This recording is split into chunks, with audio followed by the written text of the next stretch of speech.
الحمد لله الحمد لله نحمده ونستعينه ونستغفره ونؤمن به ونتوكل عليه ونعوذ بالله من شرور أنفسنا أو من سيئات أعمالنا من يهده الله فلا مضل له ومن يضلل فلا هادي له ونشهد أن لا إله إلا الله وحده لا شريك له ونشهد أن سيدنا وسندنا ومحبوبنا ومرشدنا ومولانا محمدا عبده ورسوله أرسله الله تعالى بالحق بشيرا ونذيرا وداعيا إلى الله بإذنه سراجا وقمرا منيرا أما بعد فأعوذ بالله من الشيطان الرجيم بسم الله الرحمن الرحيم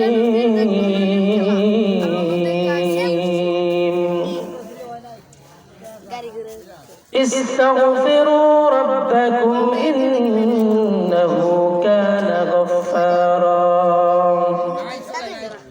يرسل السماء عليكم مدرارا ويمددكم بأموال وبنين ويجعل لكم جنات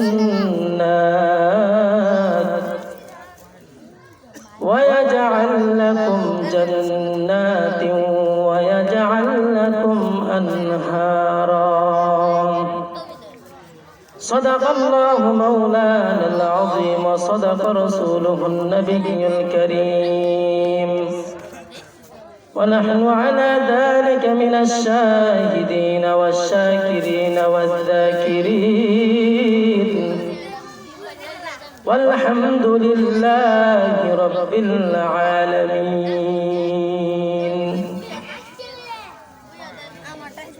الحمد لله মহান আল্লাহ পাক রব্বুল আলামিনের দরবারে লাখো কোটি শুকর ও সুজুদ যে রব্বে কারীম আজকের এই একটা কোরআনী মজলিস দ্বীনি মজলিস এই মজলিসে এসে আমাদেরকে কিছু কথা শ্রবণ করা তৌফিক দান করেছেন সে মহান রব্বুল ইজ্জতের দরবারে আমরা সকলে শুকরিয়া জ্ঞাপন করি বলি আলহামদুলিল্লাহ। আমরা কোন নবীর উম্মত আখিরি জামানার পয়গম্বর বিশ্বনবী মুহাম্মদুর রাসূলুল্লাহ সাল্লাল্লাহু আলাইহি ওয়াসাল্লাম তার পাওয়ার বেশি ছিল না কম ছিল? অন্যান্য নবীদের চেয়ে তার পাওয়ার বেশি ছিল না কম ছিল? তার পাওয়ার যদি বেশি থাকে তাহলে তারই উম্মত আমরা, আমাদের পাওয়ার বেশি না কম? কিন্তু আপনার আমার আলহামদুলিল্লাহ আওয়াজে বোঝা গেল আমাদের পাওয়ার নাই। আমারও শুকরিয়া আদায় করি বলি আলহামদুলিল্লাহ। আল্লাহ পাক রব্বুল আলামিন বলেছেন যে বান্দা আমার কোন নিয়ামত পাইয়া সেই নিয়ামতের শুকরিয়া আদায় করে কোরআনের কথা আল্লাহ পাক রব্বুল আলামিন বলেন লা ইন শাকারতুম লা আযীদান্নাকুম। আল্লাহ পাক রব্বুল আলামিন তাকিদ ব্যবহার করেছেন যে অবশ্যই অবশ্যই আমি ওই বান্দার নিয়ামত আরো বাড়ায় দেব। কান্না সুবহানাল্লাহ। সুবহানাল্লাহ, কত ফজিলত। সম্মানিত হাজিরিন,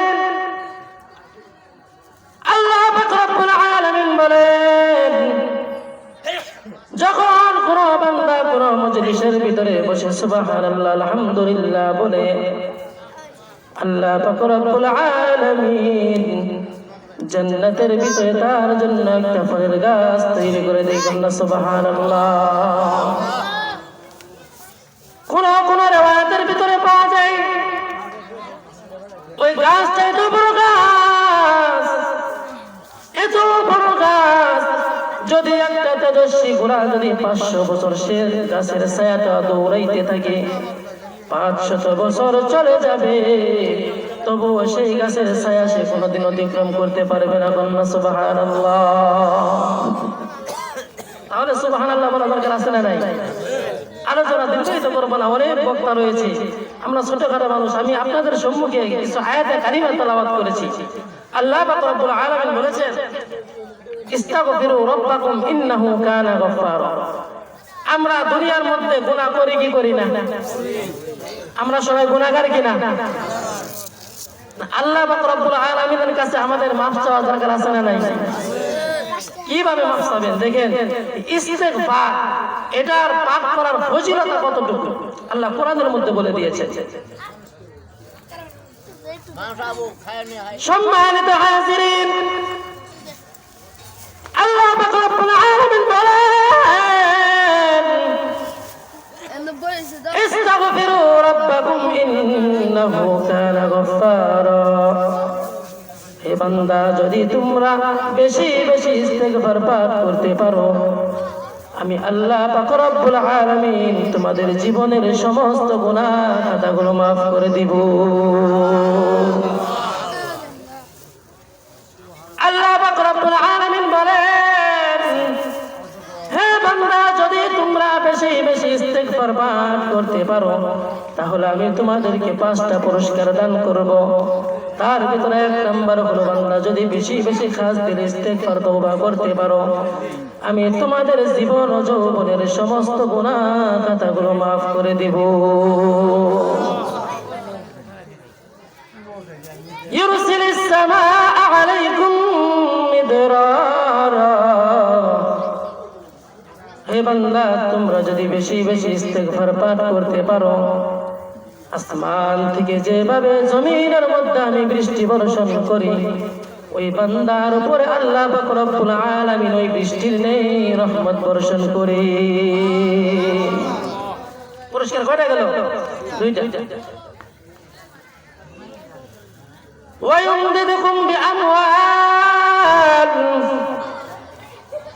আল্লাহ পাক রব্বুল আলামিন বলেন, হে দুনিয়ার মানুষ, দুনিয়ার জমিনের মধ্যে তুমি চলাফেরা করতে গিয়া দুনিয়ার হাই হতাশার মধ্যে পড়ে তোমরা মাল সম্পদ অর্জন করার জন্য তোমরা পেরেশানির মধ্যে পড়ে যাও।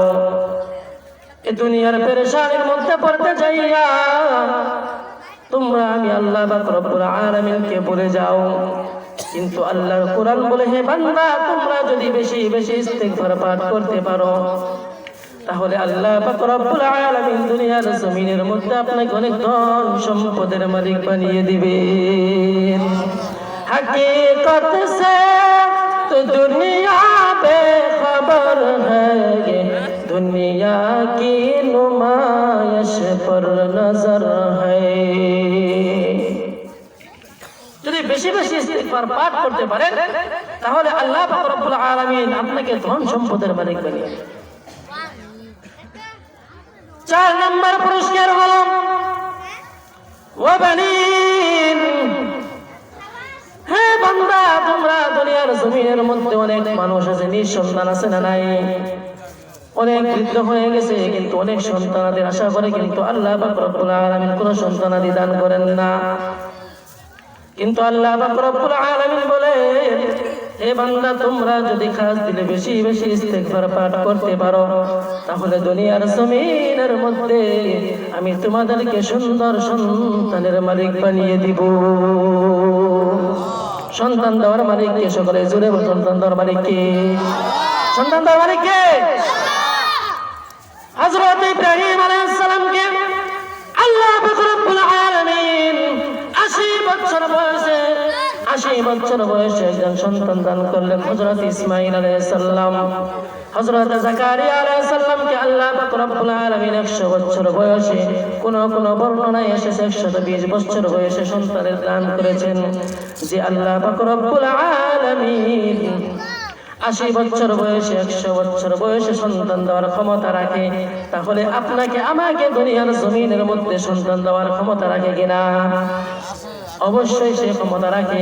এই জন্য আল্লাহ পাক বলেন, হে বান্দা, তোমরা যদি বেশি বেশি ইস্তিগফার পাঠ করতে পারো, তাহলে দুনিয়ার জমিনের মধ্যে আমি তোমাদের একটা সন্তানের মালিক বানিয়ে দিব। 5 নম্বর পুরস্কার হলো ওয়াজআল লাকুম জান্নাত। হে বান্দা, তোমরা যদি খাস দিনে বেশি বেশি আমার কাছে তওবা করতে পারো রে বান্দা। কেমন তওবা করবা? সমস্ত মানুষগুলো আরামের বিছানায় শুয়ে আছে, কিন্তু দুনিয়ার মধ্যে অনেক খাস লোক আছে, অনেক ভোর রজনীতে, শীতের রজনীতে ঠান্ডা পানি দিয়ে অজু বানাইয়া যাই না বাজারে মুসল্লাটা বিছাইয়া মাওলার দরবারে দু চোখের পানিগুলো জোর জোর করে ছেড়ে দেয় আর কান্না করে বলে, ওরে আসমানের মালিক ও জমিনের মালিক, জীবনে বহু গুনাহ করেছি, আর গুনাহ করবে না, তুমি আমাকে মাফ করে দাও। বান্দা এরকম খাস দিলে যদি আমার কাছে তওবা করতে পারো, এই দুনিয়ার আসমান ও জমিনের সমান তোমাকে একটা জান্নাতের মালিক বানিয়ে দেব। তাহলে কয়টা পুরস্কার দিবেন? 5টা পুরস্কার। আমার ইস্তেগফার সবাই অল্প সংক্ষিপ্ত ভাবে আমি শেষ করতেছি। এখন এই ইস্তেগফার কিভাবে করবেন, কিভাবে তওবা করবেন, কিভাবে তওবা আমাদের আগেকার জামানার লোকেরা করেছিল, জানার দরকার আছে না নাই? সম্মানিত উপস্থিতি, হযরত ওমর রাদিয়াল্লাহু তাআলা আনহুর জামানায় হযরত ওমর ইবনুল খাত্তাব রাদিয়াল্লাহু তাআলা আনহু তিনি ঘোষণা দিয়ে দিলেন, আজ থেকে সমস্ত খারাপ কাজ আজকে থেকে মক্কার জমিনের মধ্যে বন্ধ হয়ে গেল। কোনো মদ পান চলবে না, কোনো জুয়া চলবে না, কোনো খারাপ কাজ চলবে না। ওমর রাদিয়াল্লাহু তাআলা আনহু ঘোষণা দিয়ে দিলেন। সেদিন রাত্রিবেলা হযরত ওমর ইবনুল খাত্তাব রাদিয়াল্লাহু তাআলা আনহু রাতের বেলা ঘুরে ঘুরে যখন তিনি মানুষের বাড়ি বাড়ি গিয়ে তালাশ করতেন, হঠাৎ করে রাস্তার মধ্যে দেখলেন একটা মাতাল যুবক মাতাল অবস্থায় মদ পান করে সে রাস্তা দিয়ে যাইতেছে। হযরত ওমর রাদিয়াল্লাহু তাআলা আনহু ওই যুবককে ডাক দিয়ে বলতেছেন, যুবক, এত রাত্রির বেলায় তুমি কোথা থেকে আসলা? এবার যুবক খুব ভয় পেয়ে গেল। সে মনে মনে বলতে লাগলো যে ওমর রাস্তা দিয়ে হেঁটে যায়, সে রাস্তার মাটি পর্যন্ত কেঁপে ওঠে, এমন একজন লোক আমার সামনে সম্মুখীন হয়েছে, আজকে না জানি আমার জীবনটা এখানেই শেষ হয়ে গেল। হযরত ওমর রাদিয়াল্লাহু তাআলা আনহু বলতেছেন, যুবক, এত রাত্রির বেলা তুমি কোথা থেকে আসলা?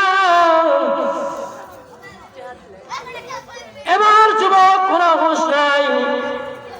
যুবক ভয়ে তার পুরোটা শরীর ভয়ে কাঁপন শুরু হয়ে গিয়েছে। এবার মনে মনে আল্লাহ পাক রব্বুল আলামিনের কাছে তওবা করে ফেলে, ও আসমানের মালিক ও জমিনের মালিক, এমন একটা বিপদের সম্মুখীন আমি হয়ে গিয়েছি, এই বিপদ থেকে যদি তুমি আমাকে রক্ষা করো, তাহলে আমি আর আমার জীবনের মধ্যে আমি আর এইরকম খারাপ কাজ কোনোদিন করবো না। বলনা সুবহানাল্লাহ। ওমর রাদিয়াল্লাহু তাআলা আনহু আবার প্রশ্ন করতেছেন, হে যুবক, এত রাত্রিবেলা তুমি কোথা থেকে আসলা? এবার যুবক মুখের উপরে একটা মিথ্যা কথা বলে দিল, হে খলিফাতুল মুসলিমিন, আমি আমার বোনের বাড়ি থেকে আসলাম। যুবকের এই কাঁধের নিচে কিন্তু 2খানা মদের বোতল ছিল। হযরত ওমর রাদিয়াল্লাহু তাআলা ডাক দিয়ে বলতেছেন, যুবক, তাহলে তোমার ওই বোতল দুটো আমার কাছে দাও, আমি দেখি। এবার যুবক ডাক দিয়ে বলতেছেন, ওমর এই বোতল দিয়ে আপনি কি করবেন? এই বোতলের ভিতরে তো দুধের বোতল, এই বোতলের ভিতরে দুধ রাখা আছে। এবার হযরত ওমর রাদিয়াল্লাহু তাআলা আনহুর মেজাজ আর খারাপ হয়ে গেল। এবার টান দিয়ে যখন সে বোতল দুটো ওমর রাদিয়াল্লাহু তাআলা আনহু নিলেন, সেই বোতল দুটো যখন তিনি খুলে দেখলেন, আল্লাহ পাক রব্বুল আলামিন সেই মদের বোতল দুটোকে দুধের বোতলে পরিণত করে দিয়েছে। বলুন সুবহানাল্লাহ। ইমামুল মুরসালিন আল আউয়ালিন বাহর সাদাকা রাহমাতাল লিল আলামিন। হযরত ওমর রাদিয়াল্লাহু তাআলা আনহুর মুস্তার বাকি রইল না। যে যুবক এত খারাপ কাজ করার পরেও ওই বিপদের সময় যখন আল্লাহ পাক রব্বুল আলামিনের কাছে খাস দিলে তওবা করে ফেলেছে, আল্লাহ পাক রব্বুল আলামিন ওই যুবকের তওবাটা কেমন ভাবে গ্রহণ করে নিয়েছে, ওই বিপদের সম্মুখীন থেকে তাকে বাঁচিয়ে দিয়ে তাকে একজন সাচ্চা মুসলমান হিসেবে করে নিয়েছেন। সুবহানাল্লাহ। তাহলে আমাদের তওবা করা দরকার আছে না নাই? আছে না নাই? যে অল্প কথা বললাম আপনারা কি বুঝছেন? আল্লাহ পাক রব্বুল আলামিন আমাদেরকে, মানুষের দ্বারা তো গুনাহ হবে, এটাই স্বাভাবিক। মানুষ গুনাহ করবে, এটাই স্বাভাবিক। যে বান্দাগুলো গুনাহ করে, গুনাহ করার পর যখন আবার মাওলার দরবারে ফিরে আসে, মাফ চায়, আল্লাহ আমাকে মাফ করে দাও, আমার ভুল হয়ে গিয়েছে, তখন আল্লাহ পাক রব্বুল আলামিন ফেরেশতাদেরকে ডাক দিয়ে বলে, হে ফেরেশতা, এটাই হলো আমার সবচেয়ে ভালো বান্দা, যে বান্দাগুলো অপরাধ করার পরে আবার আমার কাছে এসে তওবা করে মাফ করে দেয়, সিজদায় গিয়ে সুবহান রাব্বিয়াল আ'লা বলে। ফেরেশতাদেরকে আল্লাহ পাক রব্বুল আলামিন ডাক দিয়ে বলবে, ফেরেশতা, এই বান্দাটা কি বলে? আপনাকে তো পবিত্র বলতেছে, তাকে কেন অপবিত্র রেখেছো? তাকেও পবিত্র বানিয়ে গুনাহগুলো মাফ করে দাও। সুবহানাল্লাহ। তাহলে ইস্তেগফার পাঠ করার প্রয়োজন আছে না নাই? আল্লাহ পাক রব্বুল আলামিন আমাদের সকলকে এই কথাগুলোর উপর বুঝার এবং আমল করার তৌফিক দান করুক। সকলে বলেন আমিন। নাসরুম মিনাল্লাহি ওয়া ফাতহুন করিব ওয়া বাশশিরিল মুমিনিন।